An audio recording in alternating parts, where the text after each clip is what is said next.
দেশের বিভিন্ন জেলায় চলছে মৃদু শৈত্যপ্রবাহ। বেলা বাড়ার সাথে সাথে সূর্যের দেখা মিললেও হিমশীতল বাতাসের প্রভাবে বিরাজ করছে কনকনে শীত। চুয়াডাঙ্গায় সকালে ৯টায় সর্বনিম্ন তাপমাত্রার রেকর্ড হয়েছে ৯.৬ ডিগ্রি সেলসিয়াস। গেল ৩ দিনের ব্যবধানে তাপমাত্রা কমেছে প্রায় ৪ ডিগ্রি সেলসিয়াস।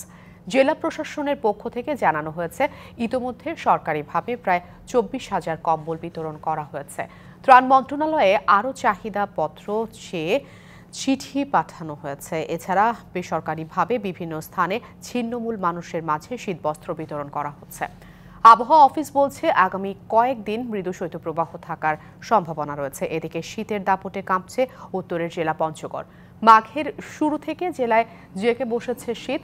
সকাল ৬টায় পঞ্চগড়ের তেঁতুলিয়ায় সর্বনিম্ন তাপমাত্রার রেকর্ড হয়েছে ১১ ডিগ্রি সেলসিয়াস। সরকারি বেসরকারি ভাবে শীতবস্ত্র বিতরণ অব্যাহত রয়েছে। প্রতিদিন ঘরে যে গুড় নিয়ে আসি, ওই তুলনায় আজকে আমাদের নিয়ে আসতে খুব কষ্ট হয়েছে। হাত মাত গুলো খুব ঠান্ডায় টালিয়ে বেকা টাকা হয়ে যাচ্ছে, কিন্তু সেভাবে আসতেছে না। অনেক শীত আজকে বেশি। আজকে প্রচন্ড শীত, হাত পা টাটিয়ে যাচ্ছিল আর কি।